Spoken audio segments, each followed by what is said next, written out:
बिहार शिक्षक बहाली 2019-2021 एक मजाक बन के रह गई है और अखबार भी इस मजाक का अब हिस्सा बनते जा रही है। ऐसे में आज अखबार ने एक त्रुटिपूर्ण खबर छापी। आज कक्षा 1 से 5 और 6 से 8 के संबंध में एक बड़ी खबर अखबार के माध्यम से आई। खबर में लिखा था कि नियोजन छठे चरण की रिक्ति 1748 सीटें रोस्टरवार शिफ्ट होंगी 7वें चरण में। ये खबर त्रुटिपूर्ण खबर है और इस खबर की हकीकत आज हम आपको बताएंगे।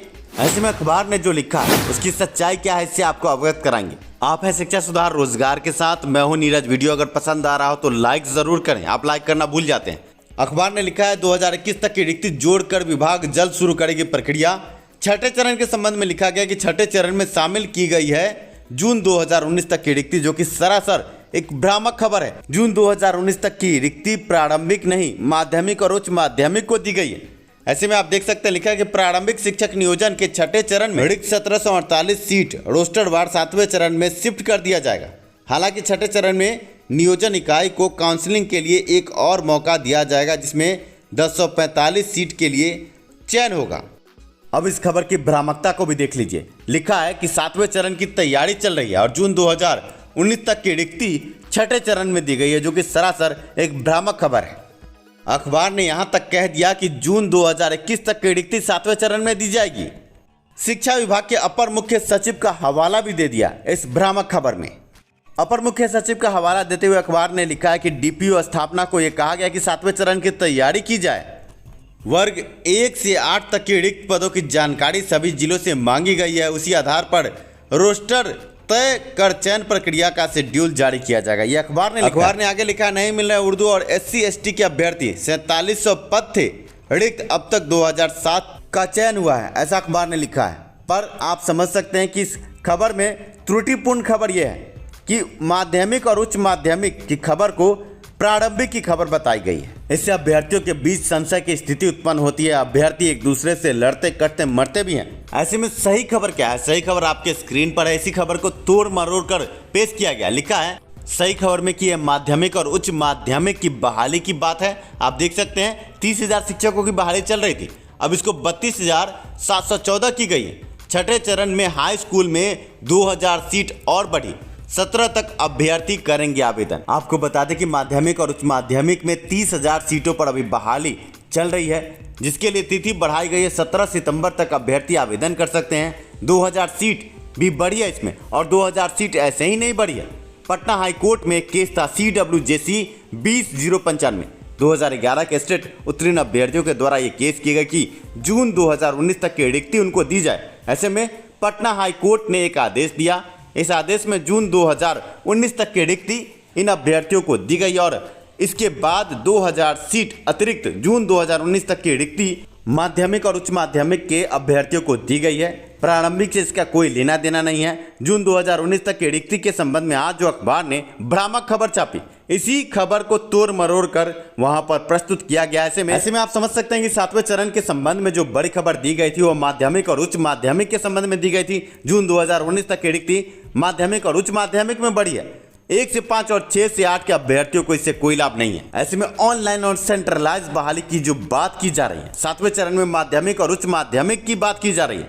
और कई बार प्रधान सचिव शिक्षा के प्रधान सचिव ने भी माध्यमिक और उच्च माध्यमिक के संबंध में चर्चा की है, लेकिन प्रारंभिक के संबंध में अभी तक एक भी लफ्ज कहीं भी बोला नहीं गया। ऐसे में आप अभ्यर्थियों को भ्रामक खबर से रूबरू कराया गया, पर हमने सच आपको दिखाया और झूठी खबर का पर्दाफाश किया। अब आप पूछोगे कि ऐसी खबर अखबार में कैसे छप गई। आपको हम बताना चाहेंगे कि आपके जो विरोधी हैं और जो 7वें चरण की रट लगाएं, वो भ्रामक खबर अखबार के माध्यम से आप अभ्यर्थियों के बीच में प्रस्तुत करवाना इसलिए चाहते हैं कि आप अपनी लड़ाई को कमजोर कर दें। शिक्षा सुधार रोजगार ये पुरजोर मांग करता है कि 2014 के संशोधित नियमावली के अनुसार जो भी अभ्यर्थी 1 से 5 और 6 से 8 के अभ्यर्थी हैं, तीसरे संभ्यवार के बाद चौथे संभ्यवार मतलब चौथे काउंसलिंग में अभ्यर्थियों को एक बार फिर से पुनः आवेदन का मौका दिया जाए, सीट भी बढ़ाई जाए। 2014 के संशोधित नियमावली के अनुसार अभ्यर्थियों से आवेदन एक बार पुनः लिया जाए और जब 55% सीट रिक्त हैं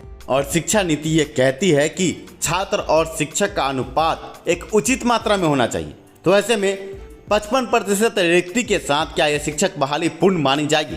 जब आवेदन से वंचित अभ्यर्थी हैं और योग्य अभ्यर्थी हैं। और शिक्षा मंत्री भी ये कह चुके हैं कि हम चरण बढ़ाना नहीं चाहते, हम योग्य अभ्यर्थियों को चाहते हैं, योग्य अभ्यर्थियों को मौका दिया जाना चाहिए। ऐसे में योग्य अभ्यर्थी तो पूर्ण रूप से आवेदन से वंचित अभ्यर्थी हैं। इन अभ्यर्थियों से आवेदन लेकर एक बार पुनः ये 55% सीट भर दिया जाए, जिससे आम अभ्यर्थियों के साथ बिहार के आम छात्रों को भी लाभ ही लाभ है। ऐसे में शिक्षा सुधार रोजगार इस मुहिम को लेकर जल्द ही पटना गर्दनी बाग में एक बड़ा आंदोलन करने जा रहा है। 5 तारीख के बाद किसी भी रोज आप सीटेड दिसंबर और जनवरी अभ्यर्थियों को पटना की धरती पर बुलाया जाएगा। एक व्यापक आंदोलन और साथ में पटना हाईकोर्ट में एक बड़ा PIL भी दाखिल करने की बात हम कर रहे हैं। PIL के माध्यम से हम सरकार शिक्षा विभाग से ये पूछना चाहेंगे कि छात्र और शिक्षकों का अनुपात बिहार में सही नहीं है। इस संबंध में सुप्रीम कोर्ट तक सरकार को फटकार लगा चुकी है, शिक्षा विभाग को फटकार लगा चुकी है, तो क्यों 55% रिक्तियों को छोड़ा जा रहा है? 7वां चरण कब आएगा इस संबंध में कोई अता पता नहीं। 6ठे चरण में जब यह प्रावधान है कि अभ्यर्थियों से आवेदन लिया जा सकता है, तो आवेदन क्यों नहीं? PIL के माध्यम से हम ये पूछेंगे। आप सभी को यह पता है कि पूरे भारत में सबसे ज़्यादा शिक्षकों के रिक्त पद बिहार में ही। ऐसे में बिहार सरकार को जवाब देना होगा। लगातार अभ्यर्थी आवेदन के माध्यम से सवाल पूछ रहे हैं और अब PIL के माध्यम से हम सवाल इसलिए पूछना चाह रहे हैं क्योंकि सरकार आवेदनों को दबा देती है। क्योंकि आप देख सकते हैं शारीरिक शिक्षा स्वास्थ्य अनुदेशक अभ्यर्थी पिछले 1.5 साल से सर्टिफिकेट लेकर बैठे हैं। मात्र 3000 उनकी संख्या है। 8000 रिक्ति के अनुपात में 3000 बहुत ही कम है, पर इन अभ्यर्थियों को नियोजन प्रक्रिया से दूर रखा जा रहा है। बार बार पूरा आश्वासन दिया जा रहा है। ऐसे में कैसे आप 7वें चरण की चाह कर रहे हैं? अभी जब रिक्ति पर्याप्त है और अभ्यर्थी भी पर्याप्त है, तो अभ्यर्थियों से आवेदन लेकर आगे बहाली प्रक्रिया पूर्ण करनी चाहिए, न कि चरणबद्ध तरीके से अभ्यर्थियों को हल्कान परेशान किया जाना चाहिए। ऐसे में कुछ ऐसे अभ्यर्थी भी हैं जिनकी उम्र सीमा अब आखिरी पड़ाव पर है और 7वां चरण अगर 2024-25 तक आया तो उम्र सीमा पार होने के बाद बहुत सारे अभ्यर्थी तो शिक्षक बहाली से ऐसे ही बाहर हो जाएंगे। ऐसे में सरकार और शिक्षा विभाग का ये पुनित कर्तव्य है कि जब BEd DLEd अभ्यर्थी शिक्षक बनने के लिए करते हैं और सभी क्राइटेरिया को, सभी उचित मापदंडों को अभ्यर्थी जब पा चुके हैं, तो ऐसे में इन वंचित अभ्यर्थियों को 2014 के संशोधित नियमावली के अनुसार आवेदन करवा कर आगे शिक्षक के रूप में पदस्थापित करवाया जाए। ऐसे में PIL कहीं से भी गलत नहीं, आप अभ्यर्थियों के हित में है। इससे बहाली प्रक्रिया पर किसी प्रकार का कोई भी संशय की स्थिति उत्पन्न नहीं होगी।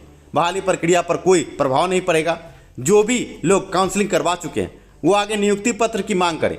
हम ये मांग कर रहे हैं कि जो बाकी के रिक्त पद हैं उन पर सीटेड दिसंबर जनवरी 2021 अभ्यर्थी या जो आवेदन से वंचित अभ्यर्थी है, उनका हक है एक बार और आवेदन लेकर गुणवत्तापूर्ण शिक्षक अभ्यर्थियों को आगे बढ़ाया जाए नियोजन प्रक्रिया में।